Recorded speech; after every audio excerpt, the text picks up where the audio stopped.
Okay, Patreon supporters of ManListening, thank you for being so long-suffering. I'm going to be sending you a signed, autographed first edition of my memoir, which is coming out in 2 weeks. I'm going to be sending that to you. Some of you I've already put them in the mail, and some of you I delivered to by hand. That's the kind of service you get. I'm just so thankful for sticking with me. I'm doing a reading at my local independent bookseller 2 weeks from today. So on November the 12th at 7 p.m., it'll be the new Eastern Standard Time at Park Road Books. Of course, we can't be live in this day and age, and so it's going to be on Zoom. There are only 100 slots, which I say only 100. I think I'll get enough people there just to dunk on me. And those people will get a chance to ask questions. So Park Road Books, Charlotte, North Carolina, on that website or on ManListening will tell you how to get hooked up on Zoom.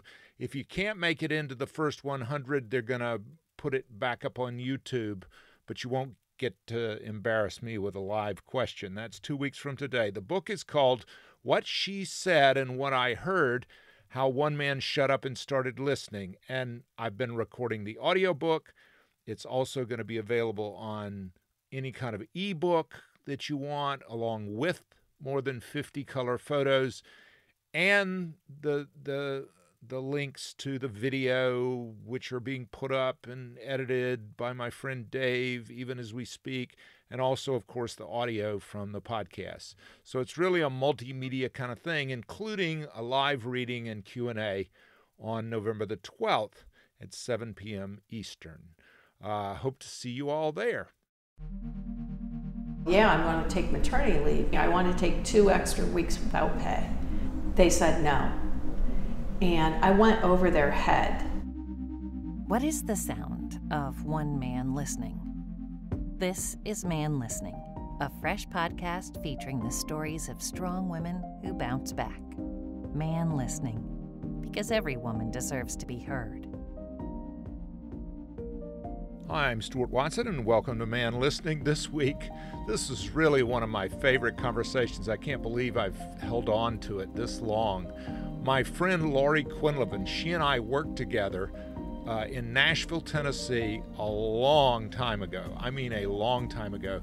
And her career began with Matt Lauer encouraging her, and then toward the end of her career, interviewed Jerry Springer, and then became a city councilwoman, a politician in Cincinnati.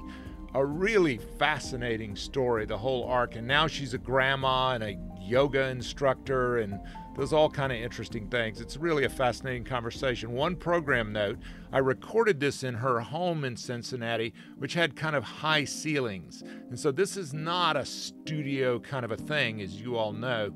And also, in the middle, we cut down 2 hours into about 35, 40 minutes.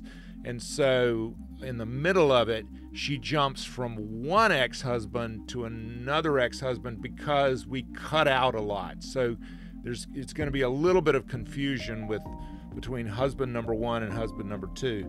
But I think you guys will pick up the general thing. I'm not going to interrupt the conversation.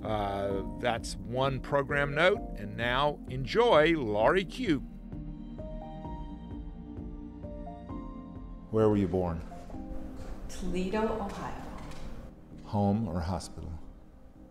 Hospital. What hospital? No idea. For your mother, you were number what of what? I'm number 2 of 7, but my older sister died after a day of life. So really, I'm the oldest. How did she die? Do you know? Premature. Oh, wow. Premature birth. And so was your mother like, oh my God, oh my God? I don't know, because I don't remember, I don't remember that. I just remember being the oldest kid, growing up in a big family, big Catholic 6-kid family, and being kind of like the little mom out taking care of my siblings. You were the eldest. Yeah, the oldest of 6. And your youngest was how much younger than you? 12 years. So we have girl, girl, girl, girl. My parents were determined to have a boy. So they finally had a boy, and then there was another boy. So were they really determined to have a boy, or is that just the story? That's just the story. But, you know, they're Catholic, and I don't know if my mother ever used birth control. Although I think one time when I was in like junior high or high school, I was digging around in the cupboards, and I did find some pills. So I was like, huh. So birth control pills. Birth control pills. So maybe eventually she did. As a little girl, you were so... I think bossy. I was bossy. I was like the organizer and, you know, getting everybody to do stuff in the neighborhood and with my siblings. You know, writing plays, saying, today we're going to play neighborhood tag, stuff like that. If you go back to your high school reunion, or if you look at your high school yearbook or photographs, people will say, I remember Laure, she was a cheerleader, and she was in all the plays. So I was like a theater kid. I got really involved in theater, in community theater, outside of school, before I got involved in school, like when I was in junior high. And my parents are really, for some reason, into that. They supported us kids doing that. So we were involved in this pretty good, like, local theater company. And so I was in Peter Pan and... What role? I was Wendy. I was cast as Wendy. But 2 nights before we opened, the girl who was Peter Pan got laryngitis. So my mom came and got me out of school. There was no understudy. Nobody really anticipated this. She came and got me out of school in like 6th grade and said, you have to be Peter Pan. And I had like 2 days to learn all the words to all the songs. That was the hard part. I knew most of the lines because I had a lot of scenes with Peter Pan, but I didn't know all the lyrics to these songs. So it was like a little cram course. And I look back on that experience as one of,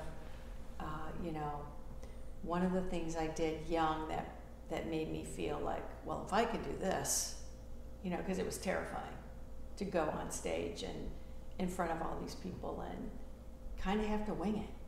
Did you have a wire you were slung around? This was like good stuff. They brought in somebody from New York. We flew, and I already knew how to fly because Wendy flies, so that wasn't the problem. But this girl who played Peter Pan had a much better voice than I did. She was like a trained singer, and so that was the scary part. What were the reviews like, Laure? I don't even know. But they didn't boo. They didn't. No, they didn't boo. And here's where I was better than her. I was a better actress. So when it got to the part where the big, scene where Peter Tink has died, and Peter Pan is imploring the audience, "Oh no! Don't let Tink die! Don't let Tink die! Clap if you believe!" I bawled my head off. I could still cry if I wanted to. Can you really? If you get a speeding ticket? No, but when I think about Tink, I can. When you reached 18, did you go off to see the world? So I was, I lived in a small town in northern Ohio, outside of Toledo. What was the town? Walbridge, Ohio. Oh, okay. And so I went to Lake High School. We played. It's not Maumee. It's not Perrysburg. Right. It's, Walbridge, the town on the right track, surrounded by railroad tracks. So, and my parents. So it's a working class. Yeah. And what did your dad do? My dad worked for the post office his whole life, and my mom apparently went to like 1 year of business school and then got married and had kids. So my parents didn't go to college, and so I was the first one, and I didn't know anything about it. And my high school, I didn't know it at the time, wasn't that great. I didn't ever have to really study too hard. I got all A's, but I didn't study too hard, So I just, there was a cheerleader that was a year ahead of me, and she went to Miami. So one weekend I went to visit her with a friend, and we had a great time at this school, and it was so beautiful, and it looked like what you imagine, college campuses would be like. And so I just applied to one school. I got accepted at that school, and that's where I went. And I was like, and I majored in theater because and one thing I discovered in college was, when you're a theater major in college, you take all these courses at least the first year, and you're basically deconstructing plays, and you're analyzing each line, and I didn't really like that. I just wanted to be in the plays. And I figured out, you know what? I can just audition, be in the plays at Miami, and I don't have to major in this.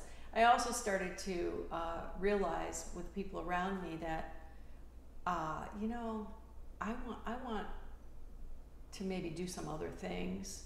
I'm not sure I'm as dedicated as you would need to be to make acting your whole thing. So I thought, what else can I do? And you know, because I had no experience in anything, communication sounded good. And Miami at that time let you pick mass communications, and you could literally take any course and it would fit in the major. And now, what about radio, television? Why weren't you thinking film or stage or anything else? Why were you thinking radio, television? Well, because I had switched my major. Sophomore year, I switched to mass communication. So that was radio, TV stuff. Was it news? Was it was it music? I don't even remember.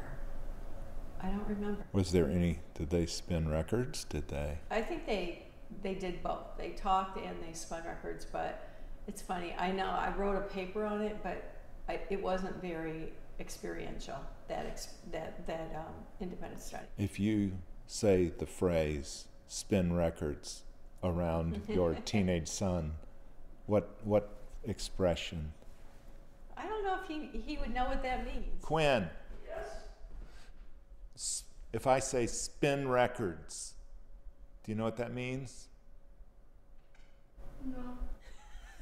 He does not. He says no. Yeah. Mom, are you putting words in my mouth? No, we're trying to Stuart understand. is. We're trying to understand. Understand what? Yeah, spin records. It's play music. Like a record, Oh, right. The thing that goes. the thing that goes around and around. Vinyls. Yes, vinyl. Maybe that's what you call them now. Vinyl, 33 1/3, 45s. Have you ever seen them? Yeah. You've seen them. Probably not. Because DJs, they scratch, right? Yeah, DJs, twin turntables. You've seen turntables, Yeah. but you just don't call it spinning records. Got it. But now you know what that is. Spinning platters. Okay. So how'd I get into how'd you TV fall or- in love? What appealed to you about it? Was it being on screen? Was it? So when I graduated with my degree in mass communications, I literally did not know what I wanted to do. Hadn't done an internship? No, because at Miami, you got to have a car to really do an internship in Cincinnati. So when we graduated, we didn't have a tape. I had no practical experience because I couldn't get to a TV station in Cincinnati to do an internship. So when I graduated, I went back to Toledo and started working at TGI Fridays as a waitress. So And you're at I was a TGI waitress. Fridays. Did you And have a lot of flair? Did you ever see that? felt so- Office Space? Yes, I had all the stupid buttons and all this kind of stuff, and I was like, So you're like Jennifer Aniston in Office Space. yeah, Flair. You don't have enough flair. You don't have enough. you know, it was bad. I was like, you know, why am I doing this? And So this is the 80s. yeah, the early 80s, and also it was difficult. I Yeah, you was had to like- like carry shit. No, not just that. At Fridays, you had to know the ingredient of every dish and every sauce. I was actually studying harder for this stupid waitress job than I had at some of my classes. So anyway, Well, I worked at Dalt's in Lions Head Village in what's Nashville. Dalt's? Dalt's is Like a a- diner version, but it's in the TGI Fridays chain. Oh, okay. Yeah. Yeah, I had the flavor. So So here's the thing: I had a boyfriend who was in New York City. and he did what? He was a salesman. He was a year ahead of me. He was not a struggling I actor. met him in Luxembourg. We broke up for a while, but we dated. So anyway, I was like, I'm just gonna go to New York And My stay with parents- him. And your Parents- parents thought, That's not a good idea, and but anyway, I was bound and determined. So I just moved to New York and lived with Jack and got a job as a secretary at an ad agency. And, you know, I was a secretary, and then I just kind of worked my way up the ad agency. So then I started working in the PR department. what part of the city did y'all live in? Manhattan. I lived on East 62nd Street between 1st and 2nd. It was a walk-up. It was an old building. We were on the 5th floor. We had a bathtub in the kitchen. That's like the Upper East Side? It is considered Upper East Side, but it's the lower part of Upper East Side. So on East 62nd Street, if you walk from You couldn't live there today. And anyway, I was doing this PR job, and one day I was on the phone with a reporter, and I was trying to talk her in to come into this event we were having for my client, and I realized I want to be the person on the other end of this call. I want to be the reporter. I want to be the one asking the questions and deciding what the story is. So I made a decision in my head. It's like, I want to be a reporter. So I go to my friend at the ad agency and I said, April, I want to be a reporter. I want to be a TV reporter. This is what I want to do. And she said, you should go talk to my brother. He's a PM magazine host here in New York. I said, all right. And she said, he'll help you, he'll give you advice. So I went to see Matt Lauer, who was the PM magazine host in New York at the time. So he was a local reporter, PM magazine host. So Matt Lauer was very nice to me. He said, here kid, here's what you need to do. He popped in a resume tape. He goes, you need to make one of these. The resume tape he popped in was Jill, who's still on that show with them, Today Show, who does the Steals and Deals. Oh my God. He popped in her resume tape. He goes, you need this, and he was very nice to me. And so I said, okay, thanks. And I have to ask. No, he did not hit on me. And when you heard about that, were you just kind of? Oh, I was very sad because I have this, and I had another interaction with Matt before that, so I'll tell you that one too. But he was a nice guy. He gave me advice. I took his advice. I hired a crew from CNN, and on one weekend we made a resume tape. And I got a call from this station in northern Maine. It was called Presque Isle, and I thought, was it a hyphenated market? Was it Presque Isle and something else? No. Because they'll cobble together cities. Presque Isle, but if you know French, that means almost island. And I thought, oh good, it's on the water. You know what it was? It was surrounded on three sides by Canada. And it's on a block of ice. Is what it's as far north in the United States as you can possibly go. Yes, it's not on water. It's on a block of ice. So anyway, I flew up there for the interview, and of course no plane flies, no big plane, so you fly to, I don't know where it was, Portland, then you get on this teeny little plane that has like 6 seats. With a parachute. It was terrifying, but I went and it was like an opportunity I couldn't say no, even though I had to take a 50% pay cut. So at that point I was making... But your rent is something. Well, I didn't know that though. I'm used to New York and I'm making maybe like upper 20s at that time, and this job paid $11,000 a year. And so, was it salary? Yeah, but I was scared. See, that's what people don't realize. It's $11,000 a year, and you're working 80 hours a week. Yeah, but I just decided to... It's a paid internship is what it is. Yeah. How long were you there? 10 months, so not long at all. And how did you get out of there? Well, actually, fell in love there. And this guy who was a reporter anchor. There's a guy behind the move to New York, Zanger. and there's a guy behind. No, a guy I met there, Joe Zanger. So Joe got another job in Wilmington, North Carolina.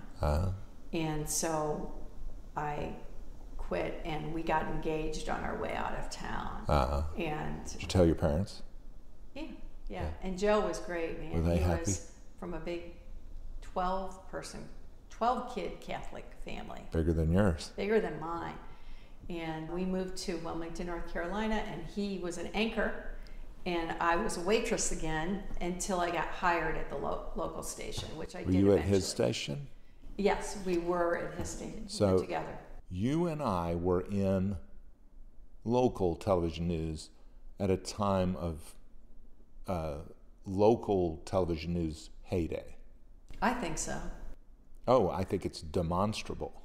They had the money to spend. They would genuinely... They cared about, well, some of them cared about investigative stuff. Well, they lived in the town. Yeah. So you're going to care about, Jim Goodman lives in Raleigh, North Carolina. Yeah. So he cares about the Raleigh, North Carolina schools because he lives there. Mm-hmm.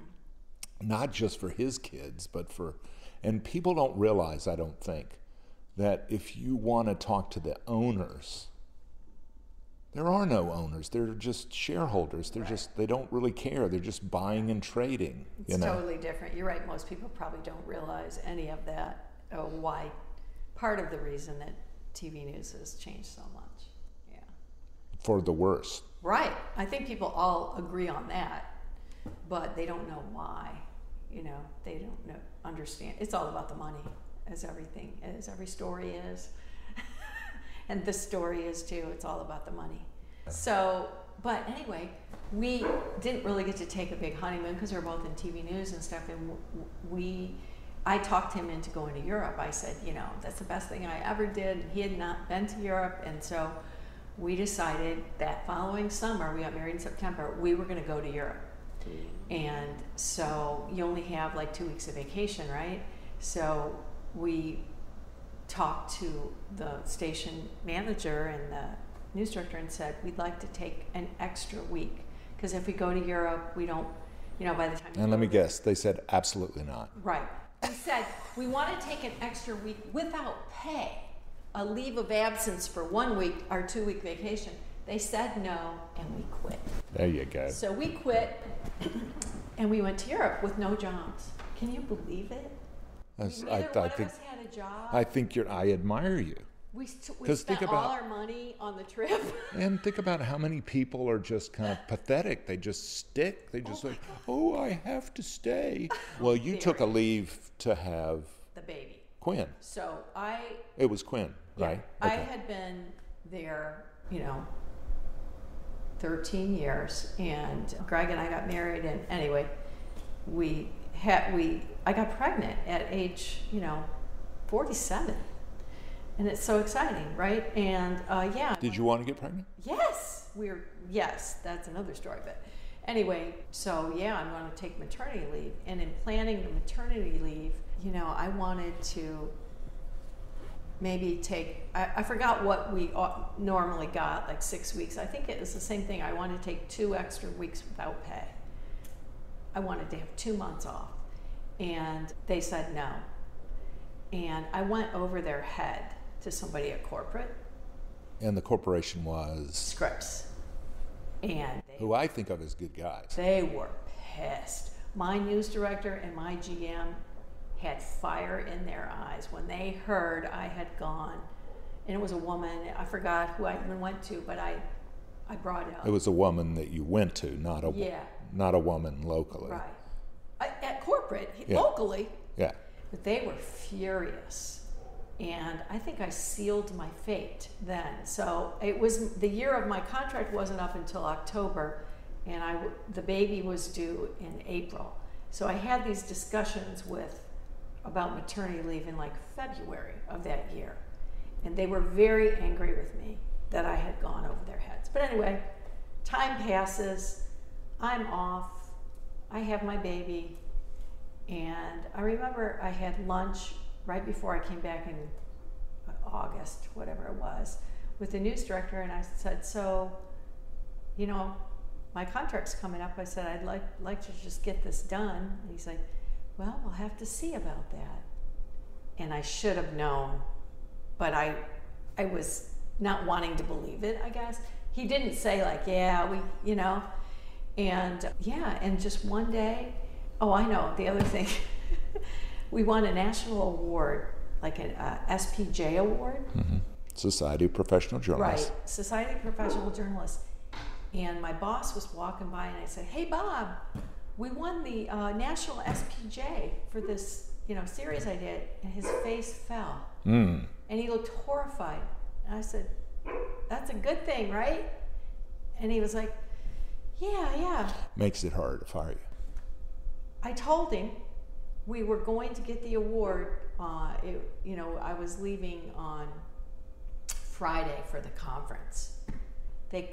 I'm driving home on a Thursday night, and he calls me on my phone, and I'm in the car, and he goes, I really need to talk to you. And I said, well, it's 6 o'clock, and I'm leaving tomorrow on a plane. Can it wait till Monday?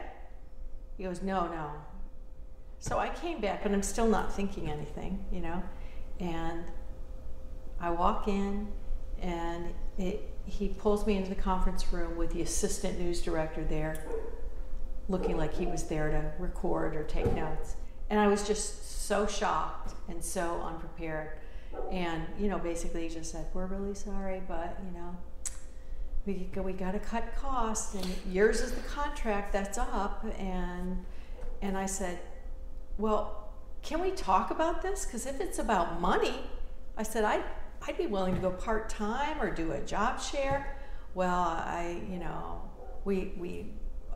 don't think that's going to be possible." It wasn't about money. You know what I mean? Because if it was about money, we could have worked something out. It was about they never got over you going around. They never got over me going over their head. That's what I think. Because now, you wanted 2 whole weeks with a baby. Right. So other people might think, well, it really was about money. I don't know if I was the highest paid person. I'm sure, I was making in the hundreds, and I probably made more than the GA reporters, but I bet there were some guys there making more than me. My truth was, can I have 2 weeks without pay, a little bit longer with my baby? To be with my baby. And nowadays, there are places with parental leave that they give you that anyway. I know, but they were very, very angry. Yes. So. Well, that was about, we're the boss. I'm the boss. Yeah, I say what goes we'll here. show her. Yeah. Sure, her contract's not getting renewed. But, and money, so whatever. But they said it was about money. And then they hired a guy from New York to be the weekend anchor / investigative reporter. Yes. No doubt he made a lot more money than me. They basically, maybe they were planning on doing that before too, and they had to get rid of me to make way for him. Yeah. So it didn't work for them. What I have to ask you, and this is less conversation than interview, because I really love comparing notes. I admire you so much because you went from one form of public service into another form of public service. And people think, oh, city council, they're just there to boss us around. No, you're taking phone calls at all hours. People go, my pothole, my this, my kid's school, they'll talk to you about all kinds of things. Mm-hmm. DSS has been called in, Child Protective Services is in my divorce case and blah, blah, blah. And you're like, whoa, I don't do. And you're like, what do you mean? You're the city council person. What did you learn from that first? Because you won, right? I did. So, and I believe, being on TV obviously helped me win, and probably naivete helped me in this way. So you know how it is when you're a journalist, you can't be involved in politics. Right. So I literally knew nothing about politics. I knew it from one side. Yeah, but I'd never, besides my friend who's a senator, who lives in Washington U.S. State, Senator. U.S. Senator now. I'd never hung around with anybody in politics. I'd never been on a campaign. I'd never been anything to do with a party. I never put a yard sign in my yard. I literally knew nothing. No political contribution, no fundraisers. No fundraiser. What I knew was this. When I read the paper in January of 2009, and the Democratic Party was interviewing people to be appointed to a seat because one guy had to leave early. The names were very familiar. They were all guys, and they were not inspiring. And that's when I thought, I could do that job. Because I thought, they're old white guys. They were all just, not necessarily old, but they're all white guys. And I thought, I know everybody in town. I can talk to the CEO, to the janitor. I love my city. What I did was public service. And I think I'd be really good at that. No one recruited me. No one ever recruits women for politics. But what I did was... Well, now they're small. And even right. there... Back then they didn't.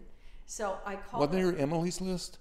Yes, but Emily's List is national. They're not recruiting Cincinnati City Council. Yeah. So I called up a few people that I respect in politics, and they just happened to be Democrats, And I said, what do you think if I would run for city council?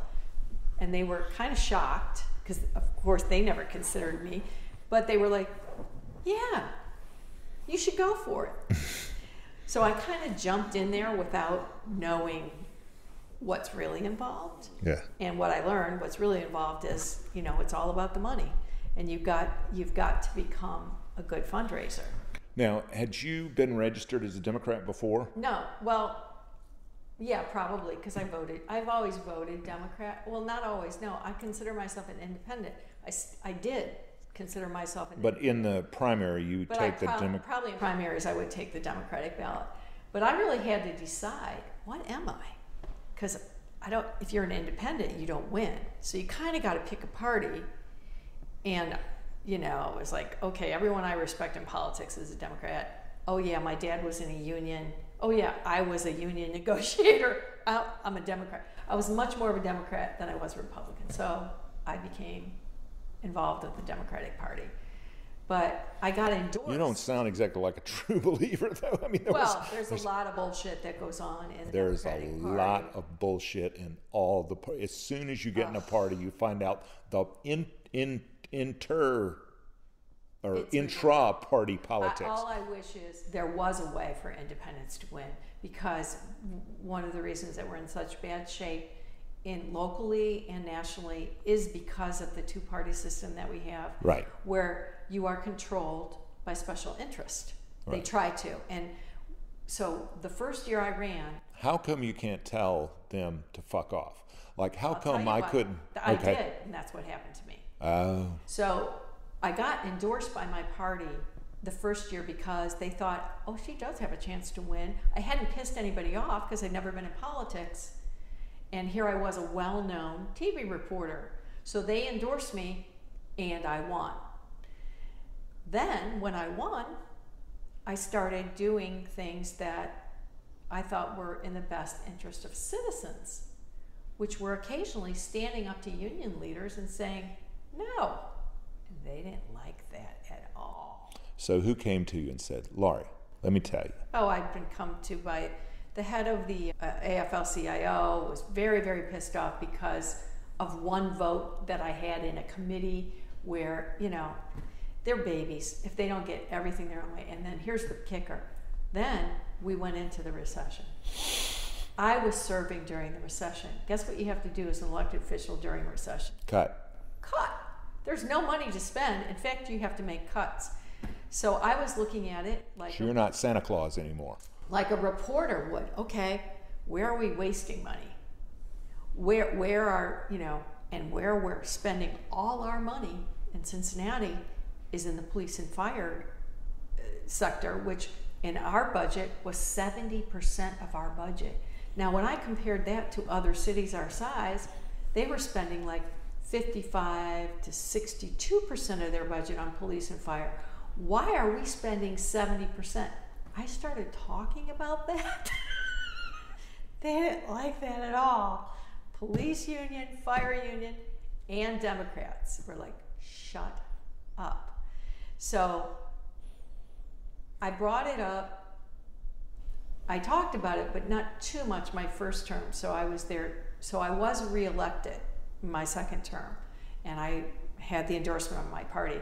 But then I really spoke out more about things like that because we're still in the recession. That was only a 2-year term. And, the police union especially, they hated me with a passion. And it's so weird because I really do look at police and fire as they are heroes and everything, but they're bloated. Their budget was super bloated, and nobody ever stands up to them because if they do, then they say to you, we're going to get you. So you ran for re-election in 2013, and I was defeated. Primary? No, there is no primary. I came in 10th. You got a top 9 win, and what happened was the police union definitely worked against me. And the party didn't endorse you? Yeah, the party did endorse me. Oh, they did, but the union didn't?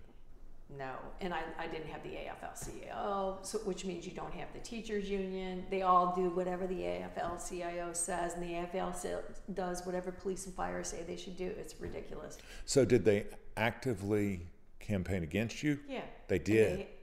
In their own way, in their own huge network. They didn't take out negative ads. No, but they talked about me and they posted on their sites, she wants to cut, she's against So they cops. sent a ballot out and said... They campaigned against me the way that they do. So that really hurt me. How come you never want to do it again? Well, I did do it again.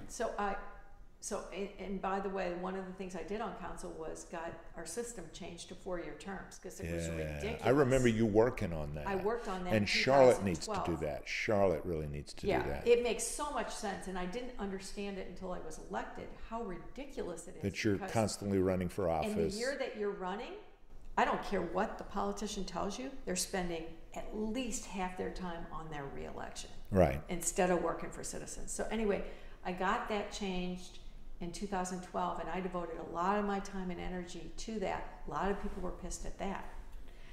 Big business doesn't like that.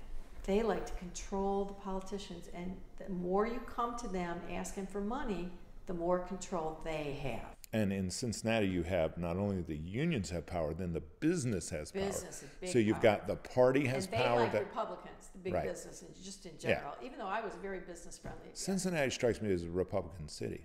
Really, it changed though. It went blue, but it's very. But there's a lot of red swing. here. I mean, what's weird? Suburbs are very red. When did Jerry Springer? He endorsed you, right? Yeah, Jerry Springer. Like, I was. Was he an R or he was a D? He was a big D. Oh yes. And yeah, he was a big D. Actually, so. Oh, I know. And he's so sad to me. He's a sad character. He could have. Exactly. He made a choice. He actually could have run against Trump and won. So. He made a choice. Yeah, and he admits it. He went for the money. He could run against Trump today. I think you're right.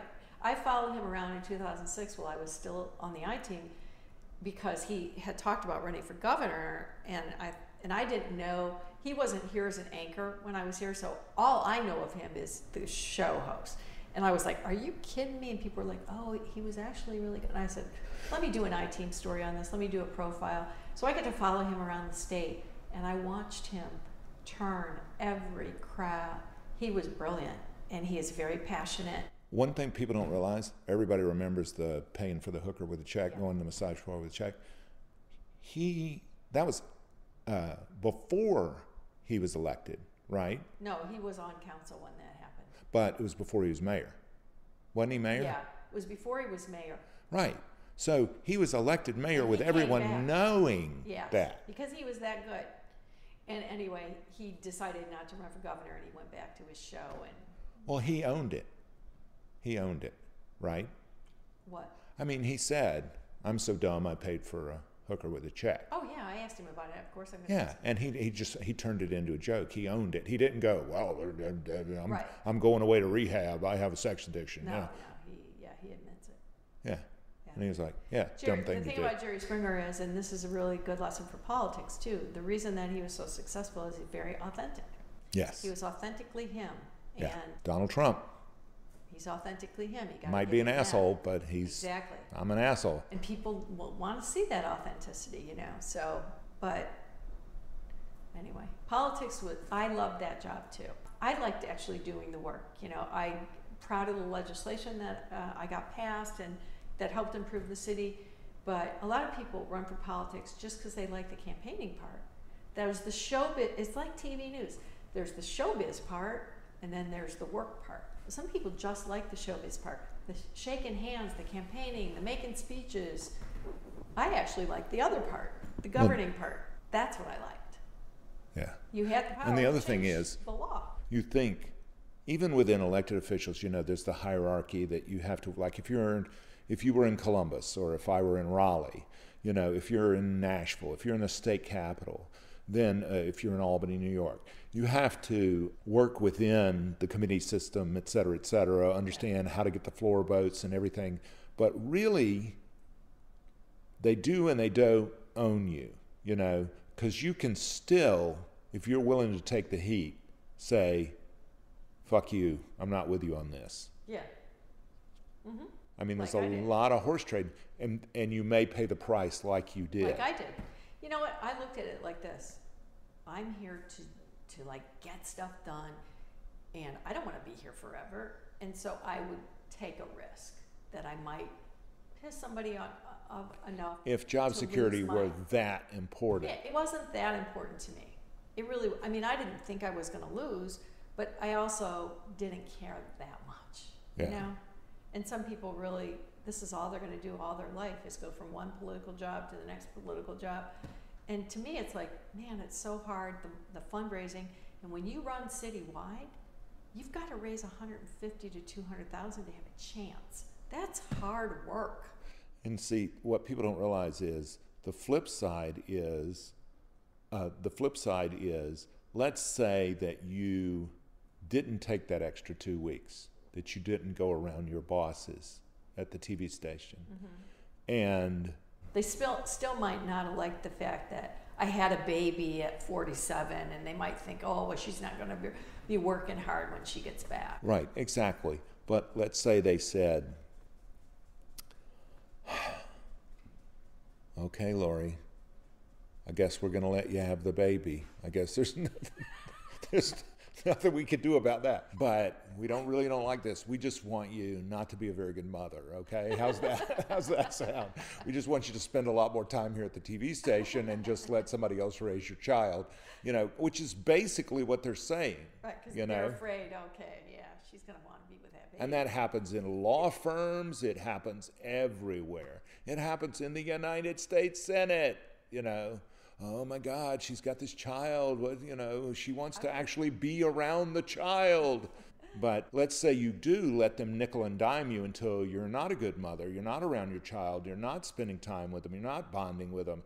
And you're spending all your time and more and more and more. The thing is, that beast, it wants more. Right. It wants more. So you can reach age 60, 65 and realize you just completely sold your soul to this thing.